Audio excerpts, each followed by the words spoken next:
Welcome back everyone to a different kind of top 10 video today.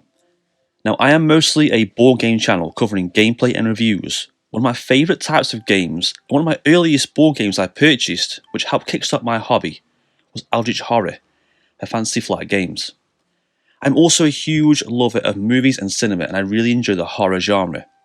Although I avoided this category of films for many years after being traumatised by The Exorcist and The Thing, in the last 10 years or so I've really grown to appreciate horror in all its forms. In particular, the works of famous author H.P. Lovecraft, who helped birth cosmic horror.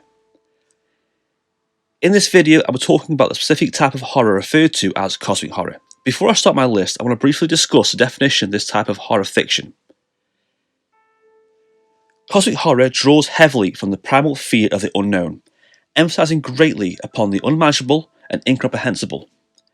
Antagonists in these works consist of terrors and mind-bending destruction from realms beyond human understanding. Interdimensional, intergalactic, physics-defying monsters and gods, cultists, secret rituals, forbidden knowledge, and gradual influence on humanity.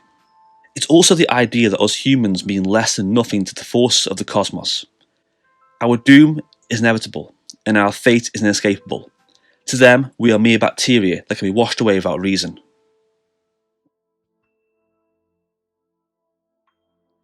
Beginning this list with the 2018 Netflix movie Annihilation, starring Natalie Portman and directed by Alex Garland, who also wrote the excellent zombie film 28 Days Later. Natalie Portman plays Lena, a professor of biology, and has a husband who disappeared in a covert military operation. After an unexplained phenomenon begins in the swamplands of Florida, Lena decides to venture into the unknown. With a team of scientists, she embarks on a mission into the unknown iridescent membrane, which is slowly expanding and swallowing the area. However, a mission of discovery soon descends into a revelation of terror as bizarre mutations manifest before the team. What they discover is truly beyond them. Annihilation is a fresh take on the cosmic horror genre. Rather than using existing ideas of cults and ancient elder gods like Cthulhu and Azathoth, it uses the gradual reveal of the unknown to its advantage. The visuals and effects in this movie are superb. Entering the membrane, the kaleidoscope of colours and surreal corruption of plant life is both haunting and beautiful. The film is also elevated with a great script and matching performances, not just from Portman, but also from Tessa Thompson and Oscar Isaac. Characters have understandable motivations and the dialogue feels natural. Natalie Portman is believable enough as a resilient and focused member of the team, but can really show vulnerability when the scene requires it. The movie also mixes dazzling imagery with grotesque mutations of the flesh, intelligent themes of philosophy and reality. All this blending with sharp editing, great cinematography, and an increasingly tense soundtrack. The film's revelation and climax is both heart-pounding and head-scratching. The ending will stick with you long after the film is finished, as our lead character discovers the heart of the alien threat. It's a film that rewards repeat viewings, as the events from earlier come full circle. Annihilation is a smart horror movie, posing deep philosophical questions about ourselves and the environment, how humanity will, sometimes intentionally, spread and destroy our own land. And also the scene of the mutated bear opening its mouth to let out the mangled screams of a deceased team member will stick with me for a long time. Number 9 is Underwater, directed by William Eubank and starring Kirsten Stewart as Nora, a crew of deep-sea miners on a facility experience an apparent earthquake which threatens their lives. As they fight to escape the dangerous pressure of the deep water, they realise they are not alone in the dark depths of the sea. Underwater is an odd choice for those who haven't seen it or have little knowledge of it. The film kicks off almost instantly, and at least initially feels like a typical sci-fi disaster movie, which slowly blends in some horror monster elements. However, it's Underwater's big reveal around the third act that will please any Lovecraft fans, and it's the reveal of a huge deep-sea monstrosity. What makes this reveal so shocking is that the film until this point didn't feel like it had any connection to the Cthulhu mythos, and this certainly wasn't the way the film was marketed. Kristen Stewart does her best Alan Ripley impression, and does a fine job. The rest of the gang are kind of forgettable, and exist primarily as fodder for the creatures of the sea. The film also has an overuse of CGI, which is understandable though for its underwater monsters. The film is paced really well, the tension never lets up, and the setting is perfect for presenting the pure feeling of helplessness the characters feel. I like the use of the dark depths of the ocean to help provide a high element of mystique and provoke one of the core aspects of cosmic horror, the terror of the unknown. It's often stated that although we humans desperately try to seek out planets and other solar systems, yet our very own oceans are still unexplored, and this film shows us, similar to Annihilation, how mankind will wreck and destroy our own environment. It's also not explained in the film if these Deep One-like enemies and monsters are part of our own ecosystem or came entirely from another part of the universe or cosmos. This works Underwater's favour though. Despite the film not directly referencing the works of Lovecraft, there are no rituals, no cultists, no hidden knowledge, the usual staples of Lovecraftian works of fiction, but it keeps the enemy and the reasons behind its attack unknown and left for your own interpretation. Underwater plays as more of a sci-fi disaster movie with some monster elements thrown in, but it's well worth your time if you're a fan of cosmic horror to see some of this Cthulhu mythos presented in a grand fashion in a modern movie. The reveal here is worth it. Cthulhu is shown to be a massive deep-sea behemoth. Despite it not being so close to typical blueprint of what we expect from the mythos, there's enough horror and disturbing scenes here to satisfy anyone seeking out the great dreamer. Also look out for the subtle Lovecraft reference. The mining company that drills too deeply and awakens the Ancient One is called Tian. Could this be a nod to the secret Lovecraft Tian reveal that happens in the movie?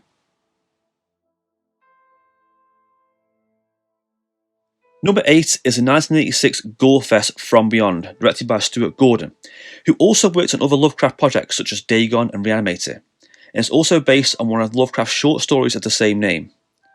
Two scientists, Crawford and Dr. Pretorius, have developed a machine called the Resonator, a device that can help stimulate the sixth sense through the pineal gland. After activating the machine, Dr. Pretorius is beheaded, and Crawford leaves and eventually ends up in a mental institution.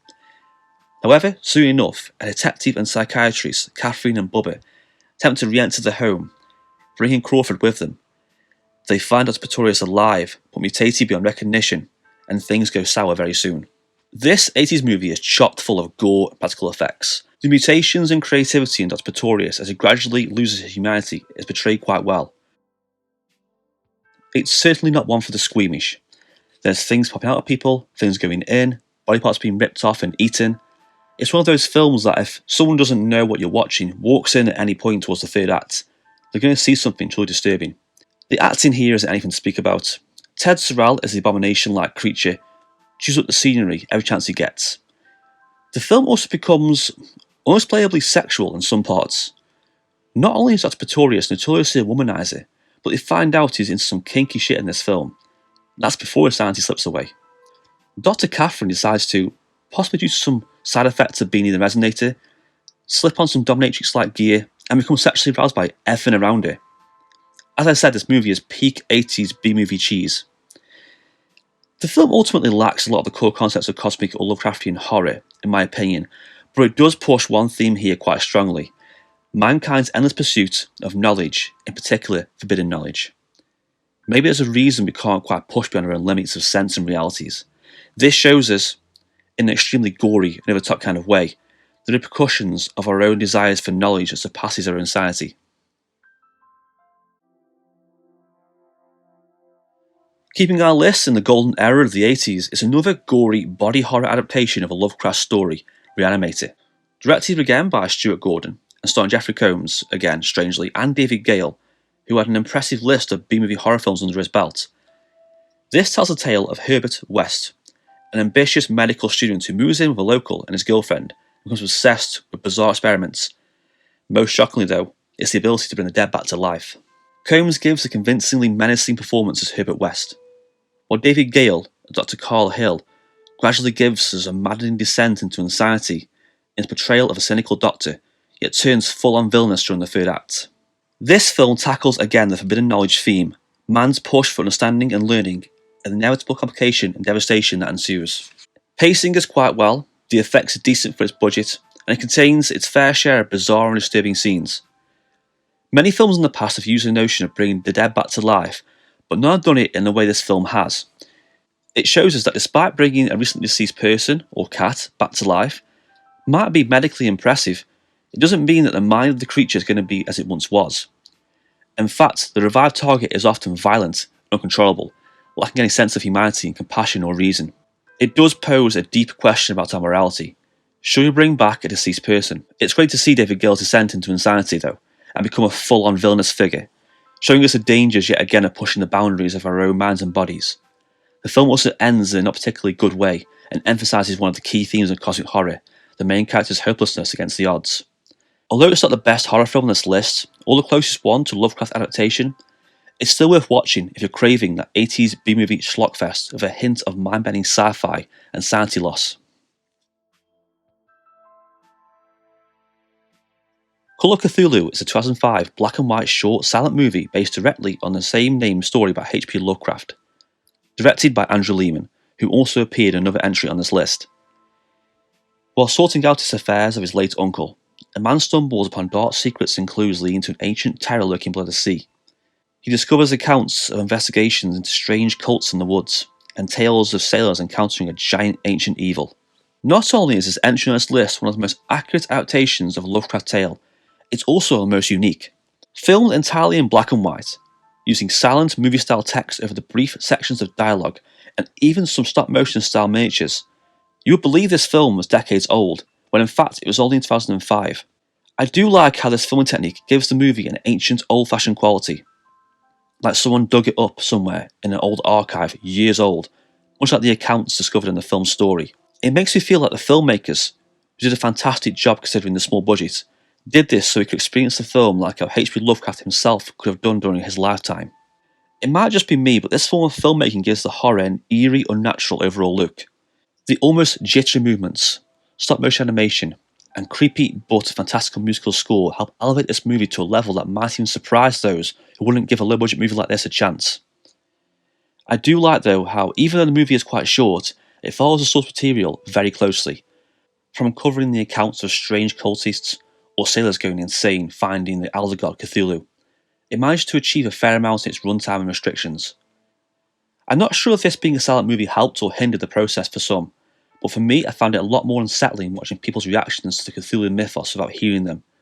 Seeing their faces twist of horror upon the revelations they witness, the widening of the eyes and distressed but soulless screams allow the unique cosmic horror aspects of this movie to ooze out. Next up is Necronomicon, a 1993 movie directed by 3 directors. It stars Jeffrey Combs again, in another cosmic horror, as H.P. Lovecraft himself. When Lovecraft enters a sacred library, he manages to sneak into a restricted section guarded by monks to read from the Necronomicon, the Book of the Dead. He unwillingly dives into 3 short stories, The Drowned, The Cold, and Whispers, as well as unleashing a terrific entity into our world.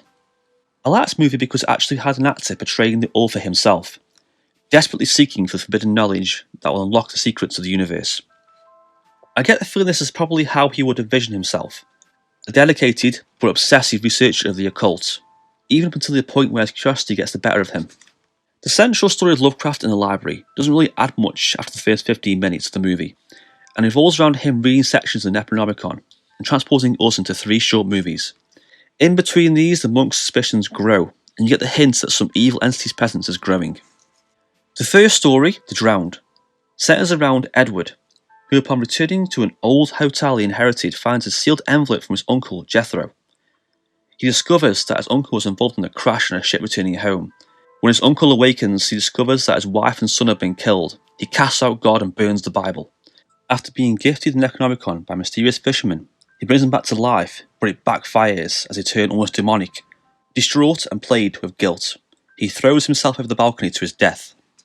We learn that Edward had a wife who died in a car crash. He decides to perform the same ritual as his uncle and bring her back to life. Surprise, surprise, she becomes a vicious, tentacled monster. He fights her off and is then attacked by a huge aquatic monster that emerges from the bottom of the hotel. This short story was actually pretty good. It had some Goosebumps style acting and the tone was a little off at the start. However, when we see the fisherman character and Jeffrey performs the ritual, it starts to feel like a classic Lovecraftian tale. The effects in the movie are not bad, mostly all practical effects. The fisherman character is disturbing and creaky. I was a little bit horrified by his wife and son's transformations, the glowing eyes, screaming mouths, and tentacles. It was pure nightmare fuel. It's the classic case of be careful what you wish for, the cosmic horror staple of using rituals and dangerous spells that can have devastating consequences. The second story, The Child, takes place in Boston, where a reporter has grown suspicious of a series of strange murders. He meets a woman named Emily, and talks to her in her apartment. Apparently, she suffers from a strange skin condition, leaving her sensitive to light and heat. She tells the reporter, Dale, her story of moving into the apartment 20 years ago and being told not to disturb scientist tenant Dr. Richard Madden. She was attacked early on by her stepfather. Dr. Madden intervened and kills him with a scalpel. Later on, she discovers Dr. Madden and the apartment owner, Lena, mutilating the corpse. After speaking to the police, Dr. Madden confronts her and comes clean. Using the Necronomicon, he's able to sustain life, using wilted rose as an example. He injects it with a serum and it's revived. He explains that as long as it's kept out of sunlight, it will survive. The story then takes some twists and turns, with Emily falling for Dr. Madden, becoming pregnant, Lena becoming jealous and a fight breaking out. But to be honest, this wasn't really that engaging as a story. It felt very similar to the story of Re-Animator, with the whole forbidden knowledge and prevent death trope. The acting and pacing of the short story didn't quite capture me as well as the first, and I don't think it helped that I watched Re-Animator first. Totally skippable. The previous entry was far superior, and the one after is even better. The final story is Whispers. The plot centers around two Philadelphia police officers, Paul and Sarah, on the trail of a serial killer known as a Butcher.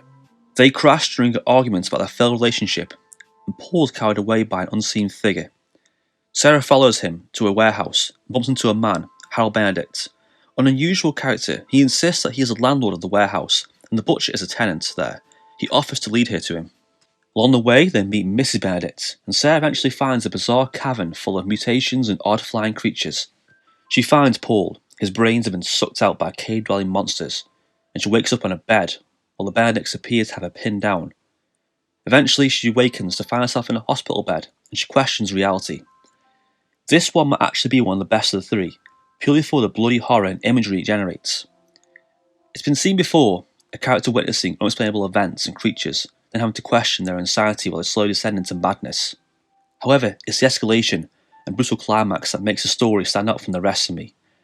Having visions of being mutilated and amputated, creatures crowding around you while you're strapped to a bed, and then seeing these hideous abominations sucking the bone marrow off your cut off limbs, truly shocked and stuck with me after the film finished. Capping the movie off with the trademark cosmic horror cliche of a character's acceptance of their grisly fate and demise, Whispers is the champion of this trilogy of short movies. If you can only watch one, this is one I recommend. Necronomicon then finishes off with Lovecraft unleashing a monster from the waters below him. As he escapes, the head monk attacks and reveals himself to be not human at all. Lovecraft fights off the monster and the monk with a sword kept in his cane. He grabs the book and departs in a taxi he arrived in. It doesn't add much to the fact that we just witnessed 3 longer stories of horror and terror, but it's a sound resolution. Having the author of the work the movie is based on defeat the monster and escape with a book that will influence his writing is quite poetic and meaningful. Next up is a 2011 black and white movie, The Whisper in the Darkness, directed by the same producer of The Call of Cthulhu, Sean Brannery. This was shot using a technique called mythoscope, which blends vintage and modern filmmaking techniques to give a 1930s era look to the film, which gives it the same style as the old Dracula and King Kong movies. Another interesting fact is that Sandy Peterson, creator of the Call of Cthulhu role-playing game, helped contribute to the film financially in order for it to finish production. The movie's plot follows a short story of the same name rather closely until the third act. Folklore professor Albert Wilmoth is a firm believer in facts and presented with evidence of the unknown creatures terrorising a town in the remote hills of Vermont. He investigates, meeting Henry Akeley, an isolated man in a farmhouse who insists the creatures are real. His condition is deteriorating before Albert's eyes, and after learning of the horrific discovery in the night, rather than fleeing Vermont like in the Lovecraft story, he finds a secret ritual in the woods and a race of creatures called Migo, worshipping Shub-Niggurath. Much like The Call of Cthulhu, this was a modern horror film filmed in a way to recreate the style of the time movies around Lovecraft's lifespan. It features convincing performances and a great soundtrack. I love how the first half of the film is focused mostly on scientists and skeptics arguing about the existence of unknown realities and monsters. The build-up is great, as Albert goes from being resisting anything that can't be explained by facts and science, to discovering and directly encountering creatures and rituals in the woods, the very thing that at the start of the movie he was shunning as mere witch tales. The film also serves as a sequel of sorts to the 2006 Call of Cthulhu film and references many names and events from that story. Davenport, Armitage, Necronomicon, and also names of a few ancient ones crop up such as Azathoth from Cthulhu, and He Must Not Be Named. The film's third act is where it really picks up the pace. Where the first 2/3 were mostly exposition and setup, this is where all the events start to come forward and the plot unravels. I like the idea of sending a lone professor into an unknown territory. The feeling of isolation and the lurking threat of something sinister is ever there. It was also great to see an actual secret ritual in the woods to bring forth the Black Ghost of the Woods, Shub-Niggurath. The Migo are a particularly menacing threat, large humanoid insect-like creatures that can speak to our characters telepathically.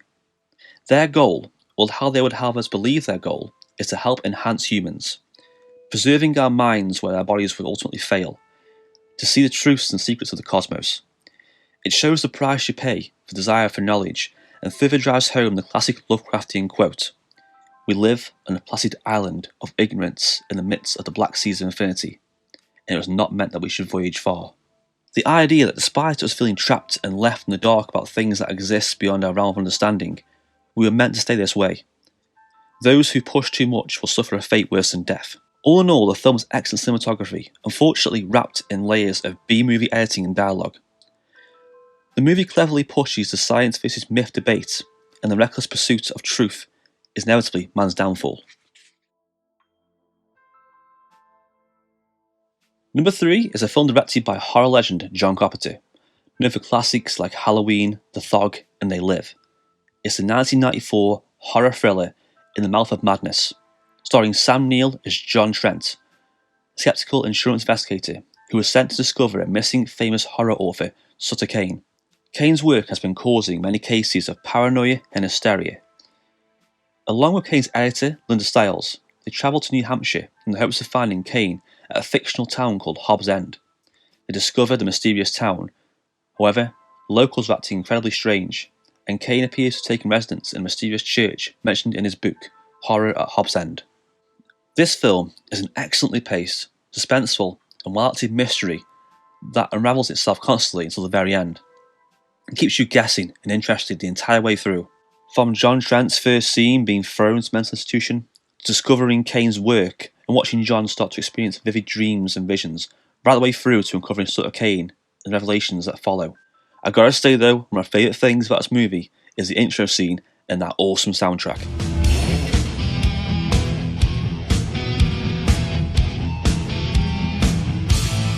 It makes sense for the main character to be skeptical and suspicious of the odd occurrences around him as he has to investigate insurance claims. Early on we see him figure out a hole in someone's story, and he even says that he can always smell a con. So this character is constantly doubting in his disbelief of anything out of the ordinary. He always thinks he can see through the act. The movie can be surprisingly tense and scary, perfectly blending jump scares that never feel cheap, with scenes of unease and slow builds to disturbing conclusions. So many scenes in this film will stick with you.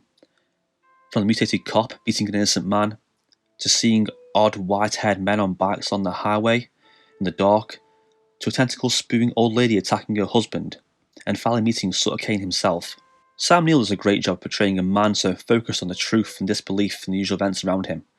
Seeing him slowly break down as he witnesses more and more disturbing characters and sides, to finally snapping at the end of the film and losing his sanity completely.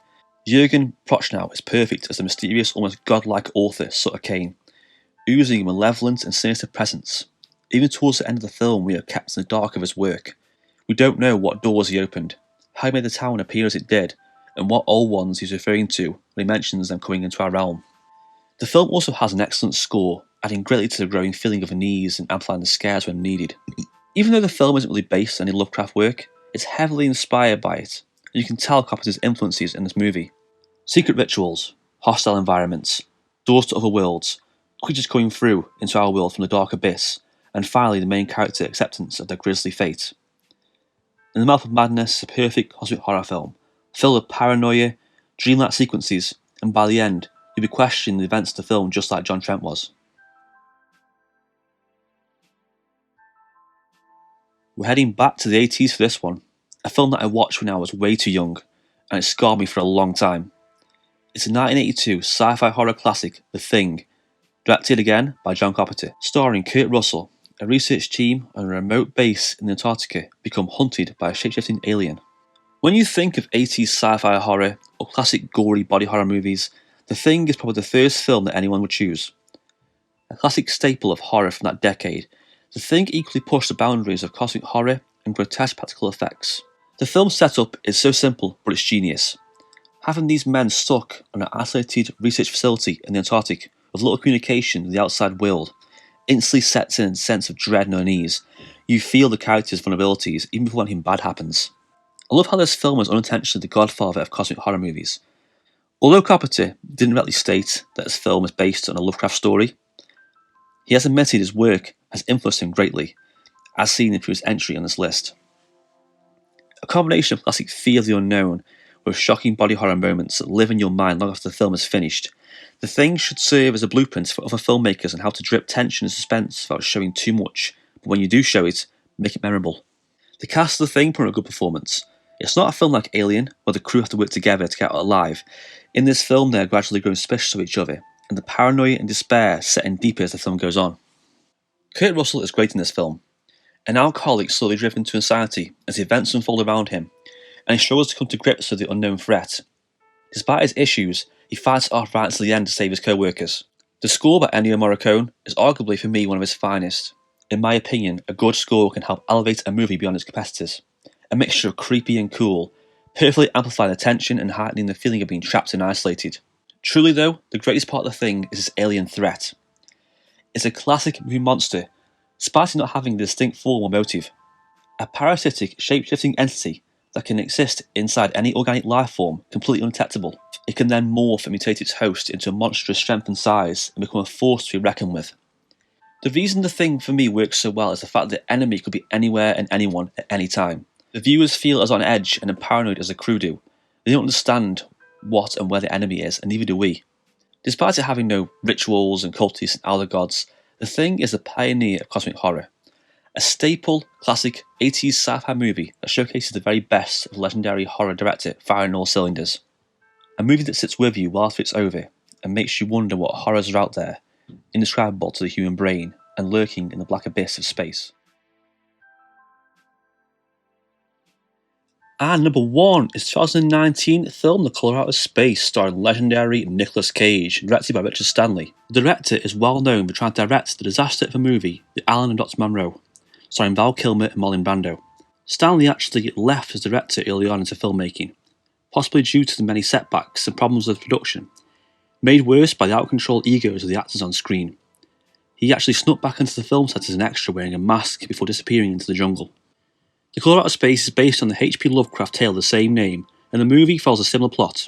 Nicolas Cage plays Nathan Gardner. Along with his family, they've left the big city to work on a secluded farm in rural New England. One night, a meteorite crashes into their front yard. It melts to the earth and begins to infect and alter the land and properties of space and time around them with a strange colour. Soon the gardeners discover that the alien presence is beginning to affect their bodies and minds. This is my favourite cosmic horror film because it tackles something I've never seen in a movie before. How an entity of another dimension or realm would affect our world, and seeing a character's sanity pushed to breaking point and losing their minds. Now I could be a bit biased here because it does star Nicolas Cage, but he is good in this film. Yes, I know he does a lot of bad films, but every now and then he works on projects and you can just tell he's really putting the effort in. In interviews, he has stated that he has wanted to make a Lovecraft movie as a tribute to his father, August Capella, so this must have been a dream come true for Cage, and it shows his performance. The film's cinematography is simply stunning, from the haunting establishing shots of the woods to the slow spread of the magenta infection warping the plants and flowers. This is all combined with an excellent score. It's sometimes creepy and unusual sounding, but then resonates to beautiful melodies and phrases. The story here is simple but effective. The family start off well, but soon realise that they can't escape. The colour simply won't let them. I really like how Stanley portrays the otherworldly entity here. The Colour Out of Space doesn't just mutate a land or water plants, it affects everything, the family's minds and even time and space. The family begin to question events, forget things, lose track of where they are. Even at one point the mother slices off her own finger as she's trapped in some sort of time loop, chopping some carrots. The time and space are affected too. Characters lose track of where they are and what they were doing. The youngest, Jack, becomes attached to a man in the well, near where the meteorite landed, and starts to talk of it. Lavinia, who was into witchcraft and rituals, starts to blame herself for the events, as she had made a ritual at the start of the film to help her mother heal from the cancer she had. Cage's character becomes enraged when his crops suddenly grow to a massive size, only to be rotten, ruining his family's source of income. All this while their house, plant life, even the air on the house gradually warp and distort with that otherworldly pinky purple haze. The film also honours The Thing with some amazing practical effects, as the alpacas the family were raising fuse the family dog into a hideous monster, then attack Jack and Teresa, and fuse them together, and it looks so disturbing. Seeing a mother and son's twisted face scream in pain as they literally melt into each other is horrifying. My favourite part of Cage's performance here is when he can't handle the effects on his land, his crops, his family anymore. He's equally believable as a mild-mannered, chilled-out family man, but also when he starts to lose his mind, you buy it completely. Channeling his inner Cage rage and giving us a similar wacky performance like in Vampire's Kiss, at times when he even starts to go mad at his own children. When his farm has been destroyed and his family break apart physically and mentally, it leads him to grabbing a shotgun and heading out to the barn to shoot the alpaca mutation, screaming and crying and breaking down, whilst covered in blood as he does it. You really feel his pain and despair as he realises he is hopeless against the effects of this alien invader. I love the use of the magenta colour for the presence and effects of the entity in this movie. Magenta doesn't exist in a single wavelength of light in the spectrum. It's actually classed as an extraspectral colour and can only be perceived by humans recognising the reds and blues. It's these little touches of detail that really make the film feel special to me. There's also a lot of references to places and characters in Lovecraft's work. The scientist who investigates water in the area is named Ward Phillips, similar to Lovecraft's real name, Howard Phillips. Weather Report on TV mentions some locations that fans of the horror author recognise, such as Innsmouth, Dunwich and Kingsport. Ward wears a Miss Tonic University t-shirt, and Lavinia has a copy of Necronomicon in her room. I love the ending of this film. Devastating hopelessness the family all feel in the face of overwhelming odds. The acceptance of their grim fate. We also get a glimpse, briefly, in Lavinia's last glance of the alien's homeland. It's a short but wonderfully presented flash across plains of strange alien planets, tentacles, bones of ancient giant gods and bizarre artifacts. All in all, this film is certainly worth a watch, whether you're a horror fan, a Lovecraft fan, or definitely if you're a Nicolas Cage fan. And that is it for my top 10 cosmic horror movies. Can you think of any cosmic horror films I've missed off this list? If you have any questions about the films on this list, or want to make a suggestion of something I should watch, or if you want to see a detailed review of any of these films, comment down below. As always, like and subscribe, and thank you for watching.